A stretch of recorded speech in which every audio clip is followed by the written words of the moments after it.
Yep, Okay. teller number 6 is Elena-Beth Kaye.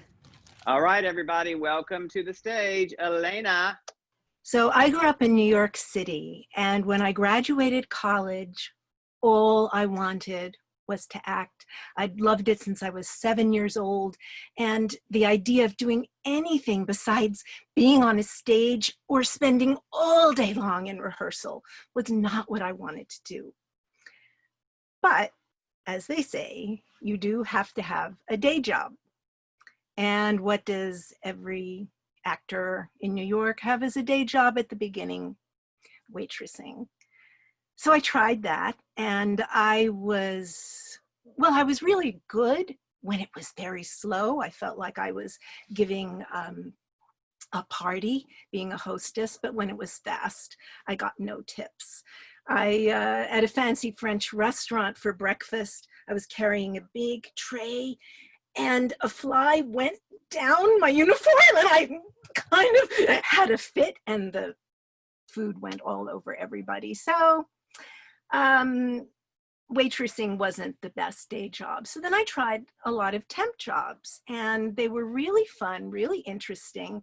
One of my favorites, I actually got to be a character, an elf in Macy's Santaland, and David Sedaris has a lot of wonderful stories about that, so listen to that. But my other favorite one was when I was asked to be Raggedy Ann.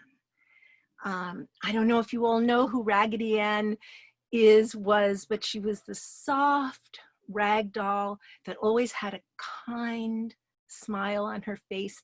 And there was a secret under her clothes. If you took her top off, you could see that there was a big red heart underneath. So I was so happy that I was going to get to be Raggedy Ann. And I thought, well, I can smile, so that'll work fine. Until I got to where I was going to be doing it. And this was outside of Macy's on a very, very hot and humid August day. And they handed me my costume. This was, by the way, going to be them trying to set the record for the longest tap dancing line ever. And they kept doing that for many years, and they got from hundreds of people up to thousands, always beating their record. This was the beginning of it all. When they handed me the costume, there were big feet and big hands and a really big head. And it was a raggedy old costume. And when I would turn my head and talk to someone and then turn my head back, the mask stayed where it was. So I'd have to take my big hands and pick it up and move it over again. It was so hot.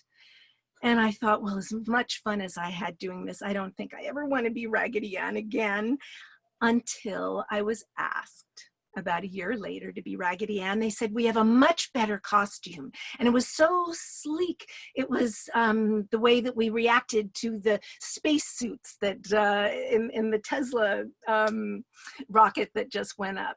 What a difference. And it was fancy because this time I was supposed to be in the hottest nightclubs in New York area, Studio 54.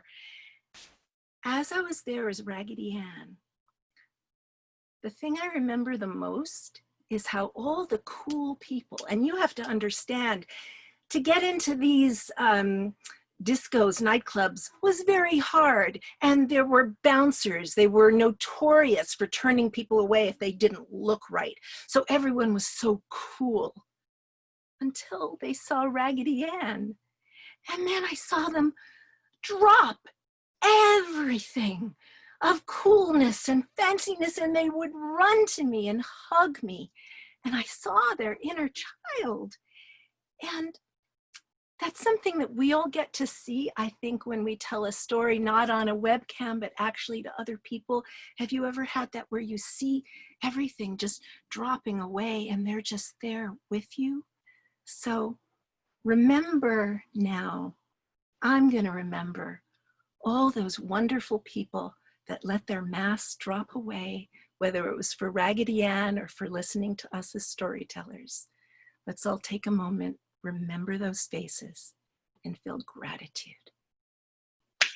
Thank you. Bravo. Bravo. And I did let my mask drop away while I was listening to that story. I was not wearing a mask, and I certainly remember Raggedy Ann and Raggedy Andy. In fact, I played Raggedy Andy in at a toy store window with a Raggedy Ann, and You're it was my so much fun. brother. Yes, exactly. But I was dressed as myself with makeup like Raggedy Ann and Andy, so I didn't have to move my big old head around like I'm trying to do right now. Anyway. That was fantastic.